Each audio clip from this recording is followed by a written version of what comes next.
Big breaking news చూస్తున్నాం. Jammu Kashmir cloud burst లో మృతుల సంఖ్య అంతకంతకు పెరుగుతూ వస్తోంది. క్లౌడ్ బరస్ట్ కారణంగా ఇప్పటికీ 33 మంది మృతి చెందినట్లుగా సమాచారం. భారీ వరదల్లో 200 మందికి పైగా గల్లంతయ్యారు. 120 మందికి పైగా గాయాలైనట్లుగా మనకి బ్రేకింగ్ న్యూస్ లో సమాచారం అందుతోంది.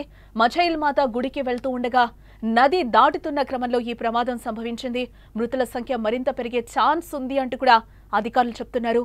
ఈ దుర్ఘటన పట్ల ప్రధాని నరేంద్ర మోదీ కూడా దిగ్భ్రాంతిని వ్యక్తం చేశారు. జమ్మూ కాశ్మీర్ కిష్ట్వార్లో క్లౌడ్ బరస్ట్ పెను విషాదాన్ని నింపింది.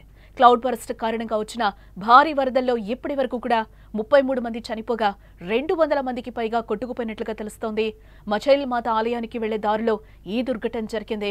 ఘటనా స్థలంలో సహాయక చర్యలైతే ముమ్మరంగా కొనసాగుతున్నాయి. ఇటు ఎన్డీఆర్ఎఫ్, ఎస్డీఆర్ఎఫ్ బృందాలు సహాయక చర్యలో పాల్గొన్నాయి.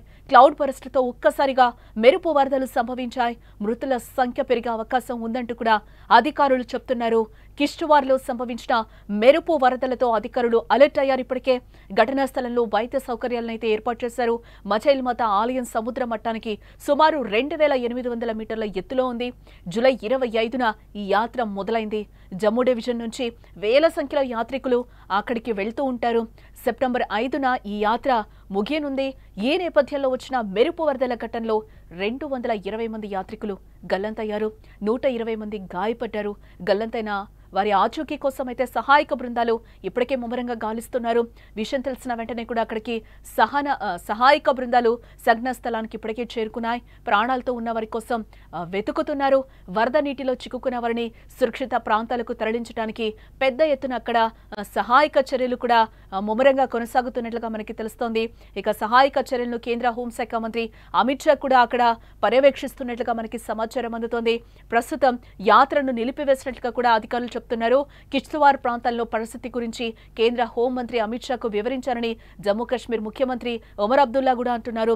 ఇటు మరోపక్క చూస్తే ఈ దుర్ఘటన పట్ల ప్రధాని నరేంద్ర మోదీ తీవ్ర దిగ్భ్రాంతిని వ్యక్తం చేశారు. మృతుల కుటుంబాలకు తమ ప్రగాఢ సానుభూతిని తెలిపారు.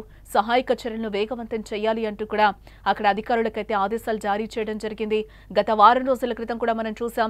ఉత్తరాఖండ్లోని ఉత్తరకాశీలో కూడా ఇలాంటి క్లౌడ్ బరస్టే సంభవించింది. అప్పుడు కూడా ధరాలి గ్రామం పూర్తిగా అందమైన ధరాళి గ్రామం ఒక్కసారిగా అక్కడ ఏ విధంగా ధ్వంసం అయిపోయిందో కూడా కళ్ళకి కట్టినట్టు మనకు కనిపించింది. దాదాపుగా 60 మందికి పైగా బురదల్లో చిక్కుకొని మరణించగా వందలాది మంది గల్లంతైపోయారు చూస్తూ ఉండగానే.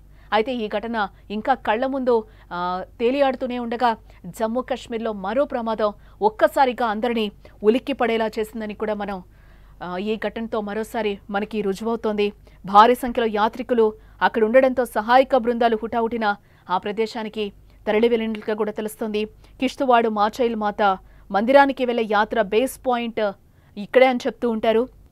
ఇక్కడే యాత్రికులు తమ వాహనాల నుంచి కాలినడకన దర్శనానికి వెళ్తూ ఉంటారు. ఈ ఘటనలో ఇప్పటి వరకు కూడా 12 మంది ప్రాణాలు కోల్పోయినట్లుగా అధికారులు చెప్తూ ఉన్నారు. ఆ సంఖ్య కూడా ఇప్పటికీ 33కి చేరినట్లుగా కూడా అధికారులు లెక్కలు చెప్తున్నారు. కిష్ట్వార్ ప్రాంతంలోని చోషిటిలో మెరుపు వరదలు చోటు చేసుకున్నాయి. ఇది మచైల్ మాత మందిర యాత్రకు బేస్ క్యాంపు. సహాయక కార్యక్రమాలు అక్కడ తీవ్రంగా కొనసాగుతూ ఉన్నాయి. అలాగే 2 ఎన్డీఆర్ఎఫ్ బృందాలు ఇప్పటికే చోషిటికి తరలి వెళ్లాయి. అదనపు ఎస్డీఆర్ఎఫ్ బృందాలు హెలికాప్టర్లను సిద్ధం చేస్తున్నారు. మచైల్ మాత మందిరం సముద్ర మట్టానికి సుమారు 2800 మీటర్ల ఎత్తులో ఉంది. జూలై 25న యాత్ర మొదలైంది. జమ్మూ డివిజన్ నుంచి వేల సంఖ్యలో యాత్రికులు ఇక్కడికి వస్తూ ఉంటారు. అలాగే సెప్టెంబర్ 5వ తేదీన యాత్ర ముగుస్తుందనేది కూడా చెప్తున్నారు. హిమాచల్ ప్రదేశ్లో కూడా భారీ వర్షాలు కొనసాగుతున్నాయి. అక్కడ బుధవారం క్లౌడ్ బరస్టులు చోటు చేసుకున్నాయి. షిమ్లా, లాహోర్, స్పితి ప్రాంతాల్లో చాలా నిర్మాణాలు కొట్టుకుపోయాయి. దాదాపు జాతీయ రహదారులతో సహా 300 మార్గాలను మూసివేశారు. షిమ్లాలోని విద్యుత్ సరఫరా కార్యాలయం కూడా దెబ్బతిన్నట్లుగా తెలుస్తోంది. ఇక కుల్లు జిల్లాలో క్లౌడ్ బరస్ట్ చోటు చేసుకుందని కూడా కలెక్టర్ చెప్తున్నారు. అక్కడ కంట్రోల్ రూమ్స్ను కూడా ఏర్పాటు చేసినట్లుగా కూడా మనకి సమాచారం అయితే అందుతోంది.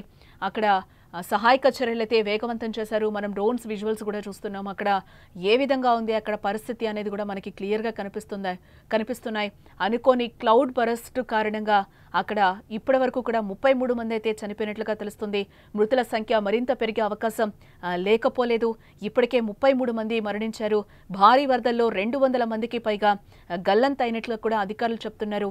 ఇప్పటి వరకు కూడా 120 మందికి పైగా గాయాలైనట్లు కూడా చెప్తున్నారు. మచేల్ మాత గుడికి వెళ్తూ ఉండగా కూడా ఏ ప్రమాదం సంభవించినట్లుగా మనకి అధికారులు చెప్తున్నారు. నది దాటుతున్న క్రమంలోనే ఒక్కసారిగా ఈ వరదలు సంభవించినట్లుగా తెలుస్తుంది. ఇంకా మరింత మృతుల సంఖ్య పెరిగే ఛాన్స్ ఉంది అంటూ కూడా అధికారులు చెప్తున్నారు. ఈ దుర్ఘటన పట్ల నరేంద్ర మోదీ కూడా దిగ్భ్రాంతిని వ్యక్తం చేశారు. ఇప్పటికే అక్కడ ఎస్డీఆర్ఎఫ్, ఎన్డీఆర్ఎఫ్ బృందాలైతే సహాయక చర్యలైతే కొనసాగిస్తున్నట్లుగా కూడా మనకి సమాచారం అందుతోంది.